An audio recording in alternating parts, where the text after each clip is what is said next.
Welcome, everybody, to another great episode of Real Life Matters. Of course, I am your host, DBoss, and I'm just letting everybody know that I'm on from Monday to Friday, weeknights, from 10 p.m. Eastern Standard Time to 12 a.m. Eastern Standard Time on CaribVision. We're in 28 different countries, including the London, UK, and on Canada, we're on BellFibe channel 658, and through the various cable networks in the U.S. And of course, if you missed all that, you can go to my YouTube channel, which is DBoss Networks, and you can watch all the guests at your own perusal, like, share, subscribe, the whole 9 yards. So right now we're going to hear a little bit from our one of our sponsors, Vital Steps, and we'll be right back with our next guest. Welcome to your Vital Steps to Better Health and Fitness. I'm Joanne James. Today we're going to talk about hydration, especially when you're exercising. Now, when we exercise, we will actually lose water through sweating through the tops of our heads and our skin. And it's important to replace that water. 60% of our body is made of water. So when you're working out, make sure that before you start the program, you've had liquid or some form of water an hour before your workout. Then sip throughout your workout, and once you finish that workout, you're going to make sure that you have more water. This is a way to replenish the body so that one, you don't feel dizzy or feel nauseous or feel as though you're going to pass out because you're dehydrated. So it's very important to make sure that you consume water throughout your workout. Drink water, you'll feel better, and you'll get the best workout. I'm Joanne James, and this has been your Vital Steps to Better Health and Fitness. See you later. Well, thank you, Joanne James, for that tip about dehydration, hydrating your body, making sure you drink enough water. Sometimes you might feel that, you don't need it, but you're sweating a lot and you do need it. So, I'm just letting her do her thing and tell us about a lot of tips. So I hope just everybody just keep hydrated. It doesn't matter if it's the winter, you still sweat. So you're going to keep that going. But anyways, I have a special guest here for you today. And we're going to find out what they're doing. They're doing a Funtastic book fair. And I have the president and the founder here. So he's going to tell us about why he started it, what's going on with this, how this came about. So with no further ado, I introduce to you Jamal. Hey, what's up? Thanks for having me. Yes. Well, Jamal, here on Real Life Matters, everybody likes to know where your culture is and your background. So where do you come from? All right. Well, I'm myself from Canada, but my background is Trinidadian. So both of my parents are from Trinidad. So, I got some Trini roots. TNT. I have a lot of guests from there. Oh yeah? Have you ever been? All right. So, tell us now, Funtastic Book Fair. What made you are the founder and what made you want to create something like this? So thank you for asking. So to be honest with you, I do different type of pop-up shops and marketplaces around the city. In doing those type of pop-up shops, I've been encountering a lot of different authors that are looking for outlets to sell their books and different things like that. That coupled with the fact that I've always had memories of the scholastic book fairs that we used to attend in school. When they used to give you the pamphlet full of booklets, you used to bring it home. As a kid, we're circling all the books that we want. And then you give the pamphlet to your parent and they X off about half of those things that you want. So it was kind of those memories that kind of stayed with me, and I was looking for ideas to kind of bring that back to life, as well as just the need for promoting Black authors, getting more Black literature out there. And I just found that, I think it's time for me to kind of put this idea into fruition. And that's how it essentially came about. It came about through memories of those old school book fairs, combined with some of the businesses and the entrepreneurs that I deal with nowadays. I said, hey, instead of just doing the normal pop-up shops, let's collaborate it, bring it together, and start focusing on some authors in the community. So what made you come up with the name Funtastic? Funtastic. So, obviously, like I said, I don't want to keep referring to the scholastic, but that was in my memories. And I said to myself, obviously, I can't copy the name. So I said, let me think of some different ideas. And then when I was, organizing the layout and kind of how I wanted to theme the event, I said, hey, everybody likes to have fun. These kids, like to have fun. And reading doesn't just have to be like a task or a chore. It can be fun. And we can make it an event, entertainment. So that's kind of how I added the Funtastic. And then, as you know, there's the word fantastic. So I didn't want to use Fantastic Book Fair because that was just too regular and too cliche. So I said, let me add that little spin, put the fun aspect to it, and that's how everything came about. All right. So there's an event that you have, and you have these little pop. Are they just for a certain age group, or is it for everyone? To be honest with you, the vendor markets that we do and the pop-up shops and the book fairs, they're for all ages and all cultures. So even in terms of patrons, we got patrons from 5 years old to 85 years old that come out.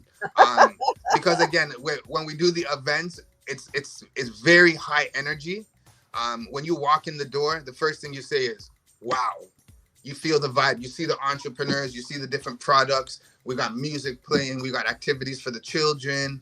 So it's a very interactive experience. And again, it's just about keeping that fun aspect to everything. So the activities that you have for the kids, are they edutainment, or are they just something different from, just so they can just interact with other people? Well, it's a little bit of both. We have, traditional fun stuff like face painting, bead workshops. We do dance workshops as well. But then there's the edutainment part of it as well, where we have different guest speakers talking about learning strategies for children. We have a resident storyteller, Keisha Christie. So she's always talking about different Caribbean stories. Also during the events, we have some of the authors do book readings, different things like that. This specific event that we have coming up on Saturday, it's the back to school edition. So we have a spelling bee that we're going to be doing. We have creative arts contest, and then we have an open mic where we're going to be giving youths, children, school age children, the chance to go up on the mic, tell a story, tell a poem, tell us about yourself. There's also going to be a question and answer period where we're going to be asking open-ended questions, again, to stimulate the youth, to stimulate interaction. So we're not just going to be asking them things so they can say yes or no. We're going to be asking open-ended questions so that they can, get used to speaking in public, meeting new people, interacting with the crowd. All right. So, you said it's for all cultures. Okay. So when how do you recruit these Black authors to come to the events? Do you they send in something, or do you know them, or what do you do? Okay. Well, because I've been doing the pop-up shops and vendor markets and marketplaces for a couple years, we always have 2 or 3 authors that are, in addition to like product vendors and service vendors, we always have a couple authors that are interested in being involved, right? So with that keep happening, and we kept having authors, I said to myself, you know what, let's focus on the authors for a couple events. So I said, let me get rid of all the product vendors and let's focus on those authors. So again, because I'm into marketing and promotion, and I have a large network of businesses, once I put out an ad saying this is what's happening, the Funtastic Book Fair, people just gravitate to it. And yeah, they just gravitate to it. They contact me, they let me know about their book, and they ask if they can be involved. So it's been going good so far. Okay. So when you get the vendors, I guess you have to set a schedule for everybody who's going to be who's going to be first or middle or last. So, are there challenges with that, or not really? Well, Not anymore, because I've kind of got used to it and I've kind of organized the formula. So when Okay. when a author links up, they send in. We make sure they send their name. We ask for their social media info. We ask for their book cover. We ask for their bio. Because in addition to just being at the book fair, before the event, what we do is we also heavily promote the authors. We have a website, so we push them out. We post on Instagram and Facebook about the authors as well, so that the patrons can, in advance, oh, this person's going to be there. That sounds interesting. Let me make sure I come to the book fair and purchase one of their books or learn more about the authors. So I've kind of stimulated a little formula. So it's not really that difficult anymore on my side, because I just go through my checklist, and it's been working good so far. Oh, all right. So, and of course, the admission, people, is free. Free.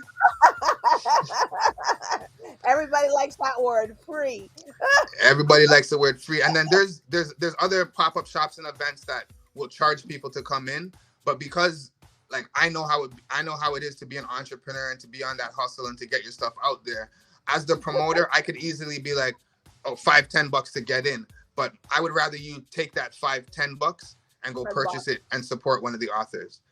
All right. And of course, you're going to have food vendors there too, right? So yeah, we have a couple food vendors. We're going to be selling snacks and drinks. We have popcorn, cotton candy, snacks for the kids. We go all out when we do the events. Well, sometimes these snacks is beat to the adults. We wonder. You think it's a joke? You're definitely correct. You be seeing them more with the cotton candy. With the cotton candy, eating snow cones. They probably said, "We didn't get this." Listen. You wouldn't believe me. There's even adults that are getting their face painted. What? Oh my God! I'm serious. Are they having it are they with the children or they're with the children? I mean, honestly, there's adults that come without their children as well, because they come to shop for their kids, and again, there's people that are genuinely supporters of local businesses and local authors. So that we have people that come without their children just on the basis of supporting a good cause. Oh, okay. Well, that's all the word. Okay, so does every year this happen, or you say like you just do different pop-ups? For this one, is it every year and then you do different things, or how do you? Well, the Funtastic Book Fair itself, it started in 2021, and we've been doing it 3 times a year. So so we kind of keep it going. So we typically do it in September, January, and May. Now, earlier this year, we did it in January. We had our May one scheduled, but in between that, we were contacted from an organization in Los Angeles, California.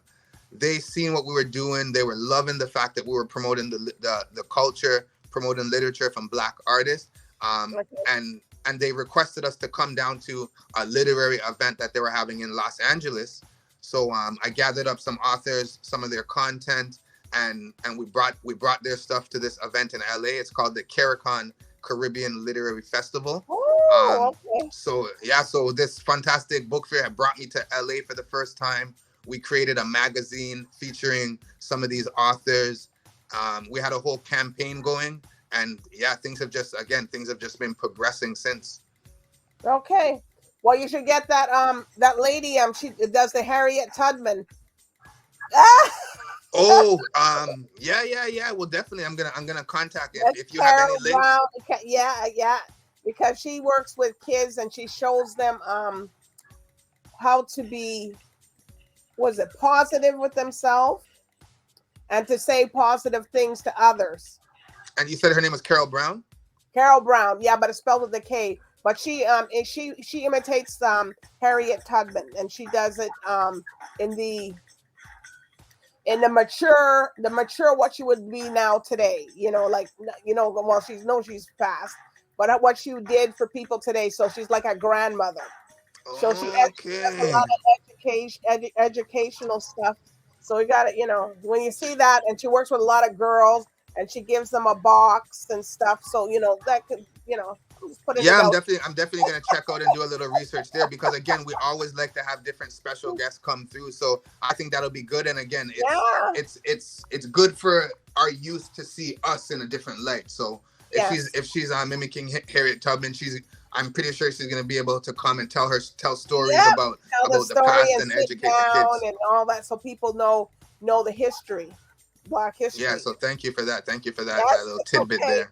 All right. So so you obviously you do a lot of stuff. So are there any shout outs that you want to give to your sponsors and different people? Definitely want to shout out my co-host, somebody that's been working with me since the beginning of the Funtastic Book Fair. Her name is Keisha Christie. She's our resident storyteller and co-host. She has a platform called Talking Tales. You can find her on Instagram as well. Also want to shout out Stacy from Kaya Publishing.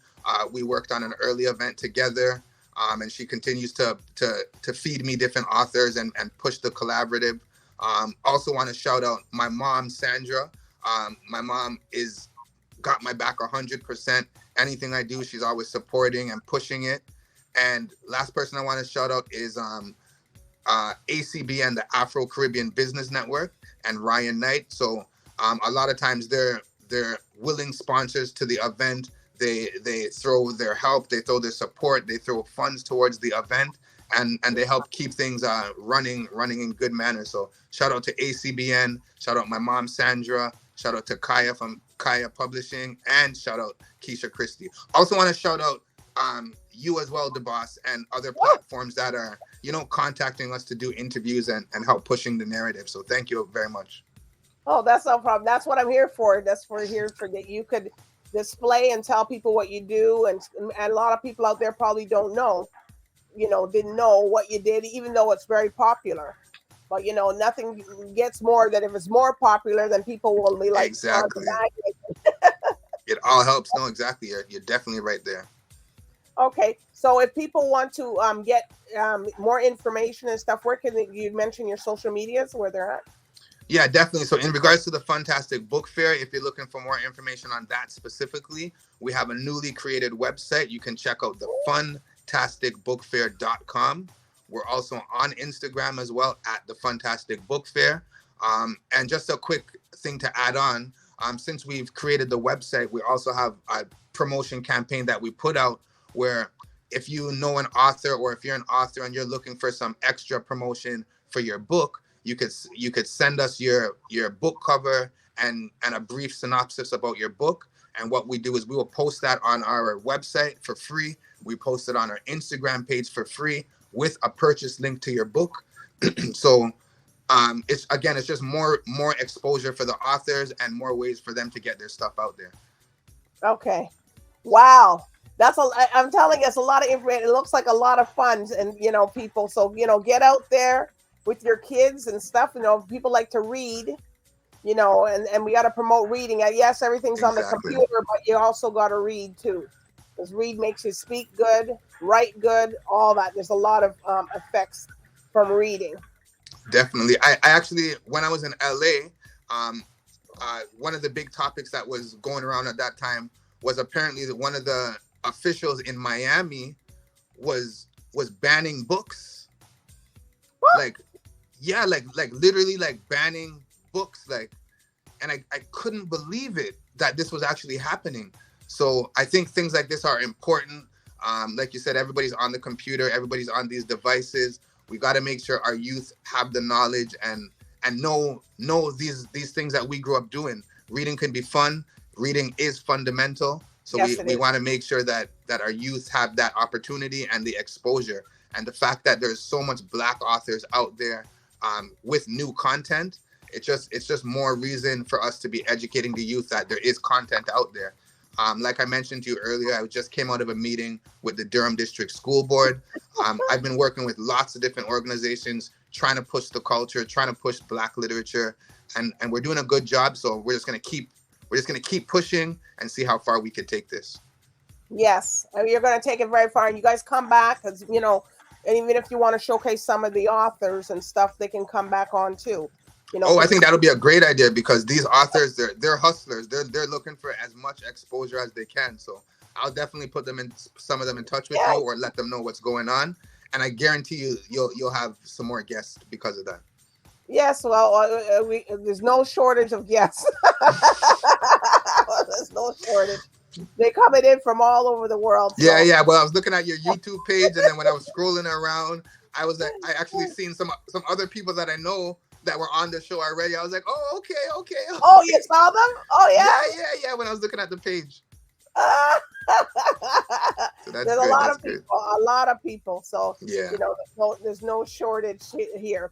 All right, so I do want to thank you, Jamal, for telling us about your journey, and the journey continues on, and everybody read your books. It's not, it's good to read, just put down sometimes the games and all that stuff and just pick up a book and read, because it helps you. It builds your mind, your speech, your thoughts, it gets you going.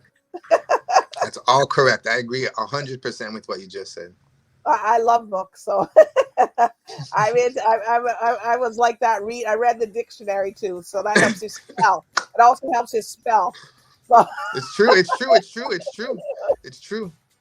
That's the same thing I told my daughter. It's the same thing I told her. I said pick it up random. Just pick a page and just go through it, because you're gonna learn something new. Look at it and see what's going on, and then and then know what the word means, so you can use it, and that builds your vocabulary. So people don't get it. Like, reading does that, and you write a lot better because you know how to write. Yep. But some people have forgot those fundamentals, and I'm so glad that you're pushing that. That's very big. All right, so I do want to thank the viewers for tuning in tonight with the Funtastic book fair, and he has other please follow him. He's doing a lot of great things in the community, and even if you're outside the community, you can always come down and drive in. All right, so good night and bye for now. All right, thanks again for having me, and have a great night. You too.